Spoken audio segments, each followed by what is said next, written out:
Bizda natijani ko'rmay turib bir narsani tavsiya qilish yo'q. Ortimizdagi oila vakili Malikaxon aya jigar sirrozining ikkinchi bosqichi sabab og'irlashgan paytda hatto yaqinlarini ham tanimay qoldi. Shifoxonada derazadan o'zimni tashlamoqchi bo'libman-u, buni sheriklarim payqab qolishgan. Men hatto o'sha vaziyatni ham eslay olmayman dedi intervyu davomida bizga. 6 oy oldingi holati bilan hozirgi holat juda boshqacha. Men telefonimda rasmlar bor edi, hozir topib berolmayman-da, u juda. Toshkentga versallar ustiga rasmini jo'natdim. O'sha yoqdagi doktorlar tog'a sizni kasalligingiz juda jiddiy, bu yerga olib kelganingiz bilan biz juda qammasligingiz mumkin. Juda ahvolni og'irlatib qo'yibsiz dedi. Shifokorlar yaxshi qarashdi deydi onaxon, ammo dori-darmonlarning ta'siri vaqtinchalik bo'lavergan. Gepamerdan keyin esa muolajalarning foydasi hamon o'z kuchida turibdi. Bu oila boshining bizga aytgan fikrlari. Qorinda shish bor edi, ko'zlarda sarg'ayish, ranglarda sarg'ayib ketishi, holsizlik, gepatit B chiqdi. Qonda virus miqdori 1480 ta chiqdi. Gepamerdan mahsulot olib, doktorning dorilari bilan parallel ravishda ichishni boshladi. Ikkinchi oy ketyapti. O'sha dorilarni ichib, qonun qilavergandan keyin turmush o'rtog'imda o'zgarish juda o'zgardi. Qorindagi shishlar, ko'zdagi sariqlar, holsizlik, analar yo'qoldi. Virus miqdori 800 taga tushdi. 1480 tadan 800 taga tushdi. O'zingizdan xursandmisiz natijalaringizdan? Xudoga shukr. O'zbekning onasi shu ekanda endi, bolam chaqam deb o'tib ketar ekanda. Lekin mana xo'jayingiz yoningizda qattiq harakat qildilar siz uchun. Ha, qattiq harakat qildi.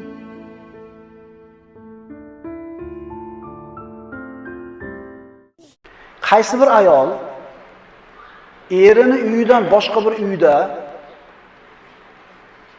kiyimlarini qo'ysa, Payg'ambarimiz sollallohu alayhi vasallamdan quyidagi hadisni o'qiymiz. Imom Ahmad musnadlarida keltirgan sahih hadis: Ayyuma imratin wada'at thiyabaha fi ghayri bayti zawjiha faqat hatakat sitra ma baynaha va baynalloh. Qaysi bir ayol erini uyidan boshqa bir uyda kiyimlarini qo'ysa, Alloh va o'zini o'rtasidagi pardani yirtibdi. Mana shu hadisni sharhlagan muhaddislar aytishadiki, avratini o'zining eridan boshqa nomahram erkaklarda oldida ochgan ayol Alloh bilan o'zining o'rtasidagi pardani yirtibdi degan. Avratni bilasizlar. Biz endi niqob demaylik, yengilrog'ini aytaylik. Mana shu yuzi bilan kaftini aytaylik. Shundan boshqa a'zosini nomahram erkaklarga ko'rsatgan ayol Alloh bilan o'zining o'rtasidagi pardani yirtibdi deyapti. Allohning rahmi kelsin. Ma asoba min musibatin fa bima kasabat aydikum va ya'fu an kaseer. Nima musibat yetsa boshingizlarga deyapti Alloh. O'zingizlarning qo'lingizlar bilan qilgan ish tufayli yetadi. Baraka yo'q bo'lsa uyda shirinlik yo'q bo'lsa, oilada kelishmovchilik ko'p bo'layotgan bo'lsa, qaraylik-da, bari kimdan?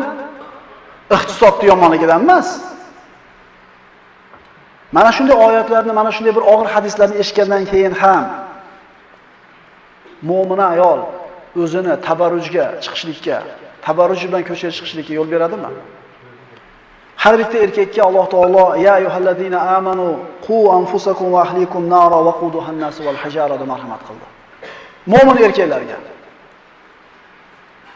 Ey mo'minlar, sizlar o'zlaringizni va ahli oilalaringizni o'tini odamlar va toshlar bo'lgan do'zaxdan saqlang. Ki u do'zax ustida qattiq dil, qattiq qo'l farishtalar turur. Alloh buyurgan ishga ular osiy bo'lishmaydi. Erkaklarning ishi. Ha, kiyimingizni yuvib qo'ymasa, aytgan ishingizni qilib qo'ymasa malomat qilasiz-ku. Allohning hukmini bajarmayotgan bo'lsa, tabarruj qilib chiqib ketib, erini dayus bo'lishiga sabab bo'lgan ish qilsa, indamay qo'yilaveradi. Endi qo'y endi. Hozir o'sha qo'ylarni ham o'qiymiz.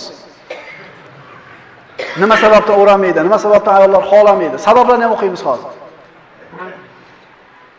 Qizlarda, kelinlarda, ayollarda shar'iy hijobni kiymasligi, avratlarini yopmasligiga bir qancha sabablarni, bahonalarni ko'rsatishadi. Shulardan bittasi hijobni o'rashlikka o'zi ko'p ham qoniqmasligi. Zararalmaydi deydi. Issiqda deydi. Desa ikkita savol beriladi bu ayolga. Siz o'zi hijobdan qanoatlanmas ekansiz, islomdan qanoatlanasizmi, islomni din deb qabul qilganmisiz deyiladi. Agar ha desa bir javob, yo'q desa boshqa javob. Yo'q desa bu ayolga hijob haqida gapirilmaydi. Bu ayolga kalima keltirishlik haqida gapiriladi. Chunki islomdan qanoatlanmayman, hijob menga kerak emas yoki hijob bo'lish mumkin emas deydigan bo'lsa, Alloh saqlasin dindan chiqib qoladi. Matin toza bo'lsa bo'ldi-da, nima endi desa, aytamizki, Payg'ambar sollallohu alayhi vasallam ayollarning qalbi albatta pokiza bo'lgan. Shularga Alloh taolo avratinglarni yopinglar deb aytgan. Agar yo'q, men islomdan qanoatlanaman, men muslimanman deb turib hijob o'rmayotgan bo'lsa, aytamizki, quyidagi oyatda eshitmaganmisiz? Alloh va uning payg'ambari bir ishni hukm qilgan, buyurgan vaqtida biror mu'mina va mu'min uchun Allohning hukmini qo'shib o'z ishlaridan ixtiyor qilishlik joiz emasdir. Alloh va Rasuli bitta narsani mumkin degandan keyin mu'min odamda ixtiyor qolmaydi, faqat bajarish kerak. Mana onasi mumkin emas deb buyurdimi? Tamom, gap qolmaslik kerak. Endi to'g'ri-yu, deyaptimi? Demak, mana shu oyatga ochiq isyon bo'lyapti. Bu birinchi bahonasi. Bahonalardan yana bittasi, men o'ray deyman, xolayman, onam unamayapti. Erim unamayapti, akam unamayapti, otam unamayapti. Bunday opa-singillarga javob shuki, Payg'ambarimiz sollallohu alayhi vasallam la ta'ata li makhluqin fi ma'siyatil xoliq. Xoliqqa osiy bo'ladigan ishlarda maxluqqa itoat qilinmaydi degan hadisni aytamiz. Ota-onamizga yaxshi muomalada bo'lishligimizni shariat buyurgan bizga. Va in jahadaka ala an tushrika bi ma laysa laka bihi ilm fala tuti'huma. Agar ular, ya'ni ota-ona, seni o'zing bilmagan narsalarni menga sherik qilishlikka zo'rlasalar, gunoh qilishlikka zo'rlasalar, ularga itoat etma. Ota-onaga faqatgina gunoh ishni qil desa itoat qilinmaydi. Boshqa o'rinda ota-ona boshiga qo'yiladi inson. Yana bir bahonasi. Men hijob o'rasam, shu issiqqa chidamayman, nafasim qaytib ketadi. Havo ololmay qolaman, issiq bo'lib ketadi desa, Alloh taoloni va qalu la tanfiru fil har qul naru jahannama ashaddu harra degan oyatni o'qiymiz. Payg'ambarimiz sollallohu alayhi vasallam Hijratning 9-yilida Tabukka sahobalarni g'azotga chaqirganida nihoyatda issiq payt bo'ladi. Rum degan mamlakat bilan jang qilishlik kerak. Masofa juda uzoq. Issiq payt. Shunda muxoliflar payg'ambarimizning hukmiga javob bermaganlar aytishdiki, bu issiqda urushga chiqmanglar. Ayting ey Muhammad alayhisalom, agar ular anglay olsalar, jahannam otashi yana ham issiqroq. Dunyodagi ottoqda issig'iga chidamasa, shunaqa sabr yo'q bo'lsa, jahannam o'tiga sabri yetarmikin? Mana shu opa-singillarimiz. Biz ularda kamoli yaxshi ko'rganligimizdan, musulmon mu'mina bo'lganligidan, jahannamdan qutulsin, jannatga kirsin degan yaxshilikni sog'inganligimizdan aytamiz. Yana ba'zilar hijob o'ramizmi deb aytsa, men deydi, qilsam bir qilaman deydi. Keyin tashamayman bir xilga odamlarga o'xshab deydi. O'raganimdan keyin tashashlikdan qo'rqaman deydi. Ya'ni o'zini shunday bir azmi qaror egasi ekanligini bildirib, "Obala falonchilarga o'xshab bir o'rab bir tashamayman. Men o'rasam shart o'rayman, o'shuning uchun hozir o'ramayapman" deydi. Bu ham bitta bahona. Yana ba'zilar aytadi, ro'mol o'rasang hozir har xil nom bilan nomlashyapti. Falonchilardan ekan, po'kinchilar. O'zi odamlarni rozi qilishlikda maqsad qilgan odam hech qachon maqsadiga yetmaydi. Irzoin nasi g'oyatun la tudrak. Hech qachon odam rozi bo'lmaydi. Odam odamdan rozi bo'lmaydi. Endi siz o'sha hijobni o'ramaslik bilan rozi qilaman degan bo'lsangiz, o'ramasangiz ham yoqmaydi. O'rasangiz ham yoqmaydi. Shuning uchun ham shariatimiz bitta Allohni rozi qil deydi. Qolgani keyingi o'rindagi narsa. Allohni rozi qilsangiz, odamlarni ham Alloh taolo o'zini maqib qo'yadi. O'rayman deydi bir xilga, yana bitta bahonalardan. Jinday yoshim kattaysan deydi. Eshitib qolamiz. Yoshsan hali deydi. O'ynab qol deydi, yurib qol deydi.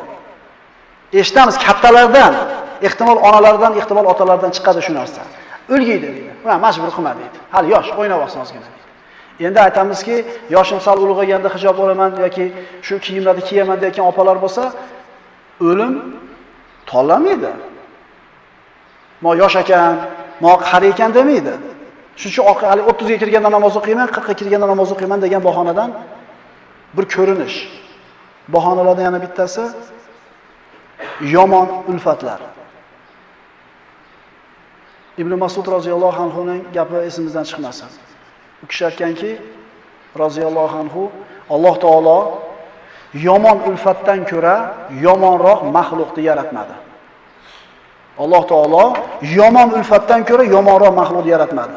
Iblis albatta yomon. Lekin a'udhu billahi minash shaytonir rojim desa shayton qochadi. Endi yomon ulfatga 100 marta a'udhu basmalani ayting, yoningizda turaveradi. Hech qachon inson tug'ilib qimorboz bo'lib qolmagan.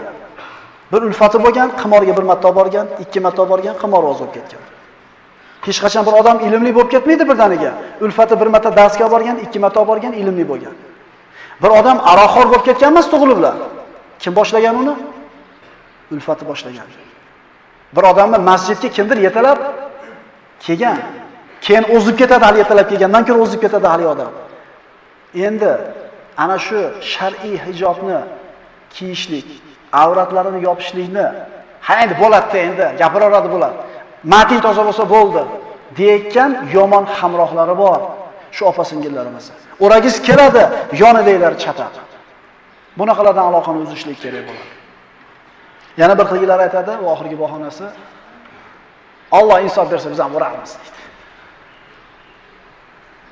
Deydida ana shu insofsizligini yoki mutabarrij holda turganligini taqdirga yo'yadi. Ha inson tijorat yurishligi uchun yuguradimi sababini qilib? Kasal bo'lib qolsa, mana shu bemorlikni ketkizishlik uchun tabib yugurib yuradimi? Ini Alloh shifo berib, ini tijoratiga baraka beradimi? Inson Alloh taoloning hidoyatiga qarab bir qadam bosish kerak. Hadis qudusiylarda keladi. Banda bir qadam bossa men tomonga qarab, men ikki qadam bosaman deydi. Men tomon qarab yursa men yuguraman deydi. Birinchi qadamni banda qiladi. Alloh insof bersa bo'ladi, o'tirsa o'tiraveradi bu odam. Hali mushrik bo'lgan kimsalar agar Alloh xohlaganda biz ham, ota-bobolarimiz ham mushrik na mushrik bo'lgan va na biror narsani harom qilib olgan bo'lardik deydilar. Bu shu mushriklarning gapi. Alloh xolasa biz ham o'qirdik, qilardik deydi. Ayollarni mana shunday tabarruj holda yurishligini bahonalarini aytdik. Endi nimaga shunday holatga yetib keldik? Sabablari. Birinchisi johillik, ilmsizlik. Tabarruj holda yurgan qizlar, kelinlar, ayollar shariatidan xabardor bo'lganida, ilmdan xabardor bo'lganda mana shu holat yurishmagan bo'lar edi. Ikkinchisi erkaklarda g'ayurlik sifatini o'zayib ketganligi. G'ayurlik degani qizg'anish degani. Ibn Kasir rahimahulloh Bidoya nihoya kitobida shunday narsani keltiradi. Mana shu yili, ya'ni Hijriy 286-yil deyilyapti. Bo'lgan ajoyib ishlardan deydi. Qozini oldiga bir ayol keldi. Hijobli munaqqaba ayol, hijobli ayol keldida erida 500 dirham haqqi borligini va eri bermayotganligini shikoyatini qilib keldi. Qozi erini chaqirtirdi, ikkalasini yuzlashtirdi. Qarzing bor desa, qarzim yo'q, bermayman dedi. Yo'q qarzim dedi. Ayol kishi hujjat dalilni keltirdi. Qozi dalilga qanoatlandi. Endi eri pulni to'lab berishligi kerak. Endi ana shu qazo majlisida, qozining majlisida guvoh bo'lganlar, endi bu ayol haqiqatan shu kishining xotinimi, xotini emasmi, shuni bilishimiz uchun yuzidagi niqobini olsin, ko'raylik deydi. Ya'ni shar'iy zarurat. Boyaga adolatli hukm chiqishligi uchun yuzini ko'raylik, shuni xotinimikin yoki boshqasimikin deganda, haligi g'ayur er yo'q, ochmaylar betini dedi. Ochmaylar dedi. Bo'ldi, men beraman dedi. Shunda erini bunchalik qizg'anganida, bunchalik g'ayurligini ko'rgan ayol guvoh bo'linglar, dunyo oxiratda haqqimdan kechdim dedi. Birinchi sabab ilmda yo'qligi, johillikning ko'pligi. Ikkinchi sabab erkaklardagi g'ayurlik sifatini ozayib ketganligi.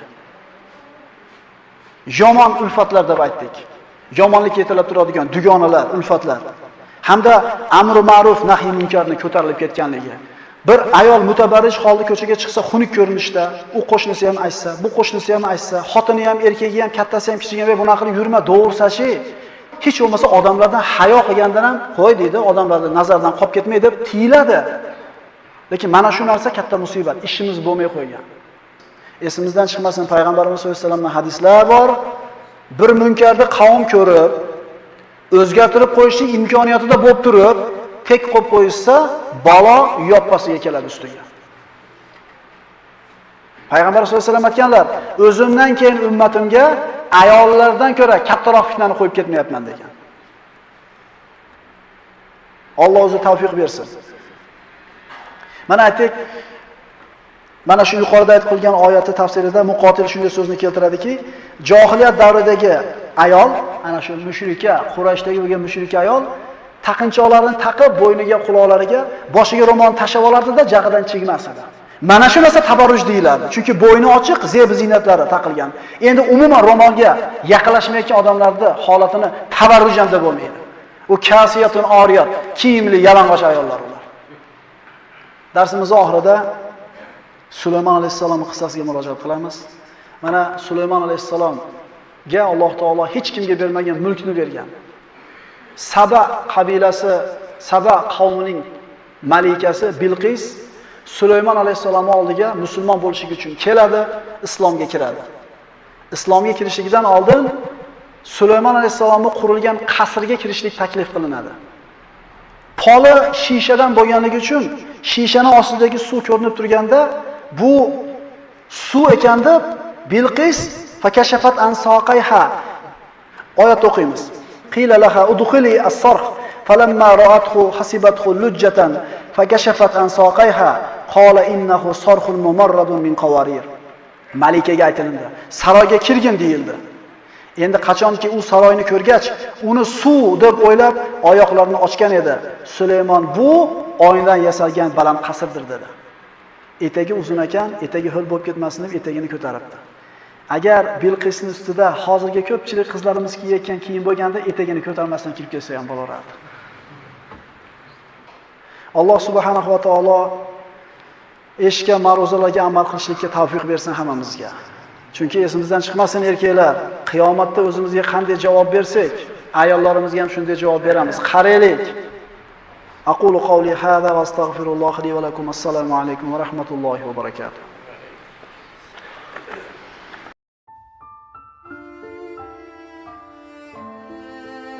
Bizda natijani ko'rmay turib bir narsani tavsiya qilish yo'q. Ortimizdagi oila vakili Malikaxon Ayej Gartsirozning ikkinchi bosqichi sabab og'irlashgan paytda hatto yaqinlarini ham tanimay qoldim. Shifoxonada derazadan o'zimni tashlamoqchi bo'libman-u, buni sheriklarim payqab qolishgan. Men hatto o'sha vaziyatni ham eslay olmayman dedi intervyu davomida bizga. 6 oy oldingi holati bilan hozirgi holat juda boshqacha. Men telefonimda rasmlari bor edi, hozir topib beramayman-da, u juda Toshkentga versallarga ustiga rasmini jo'natdim. O'sha yoqdagi doktorlar tog'a sizni kasalligingiz juda jiddiy, belgi olib kelganingiz bilan biz juda qammasligingiz mumkin. Juda ahvolni og'irlatib qo'yibsiz dedi. Shifokorlar yaxshi qarashdi deydi onaxon, ammo dori-darmonlarning ta'siri vaqtinchalik bo'lavergan. Gepamerdan keyin esa muolajalarning foydasi hamon o'z kuchida turibdi. Bu oila boshining bizga aytgan fikrlari. Qorimda shish bor edi. Ko'zlarda sarg'ayish, ranglarni sarg'ayib ketishi, holsizlik, gepatit B chiqdi. Qonda virus miqdori 1480 ta chiqdi. Gepamerdan mahsulot olib, doktorning dorilari bilan parallel ravishda ichishni boshladi. 2-oy ketyapti. O'sha dorilarni ichib, uni qilavergandan keyin turmush o'rtog'imda o'zgarish juda o'zgardi. Qorimdagi shishlar, ko'zdagi sariqlar, holsizlik, ular yo'qoldi. Virus miqdori 800 taga tushdi. 1480 tadan 800 taga tushibdi. O'zingizdan xursandmisiz natijalaringizdan? Xudoga shukr. O'zbekning onasi shu ekanda endi, bolam chaqam deb o'tib ketarkanda. Lekin mana xo'jayingiz yoningizda qattiq harakat qildilar siz uchun. Qattiq harakat qildi.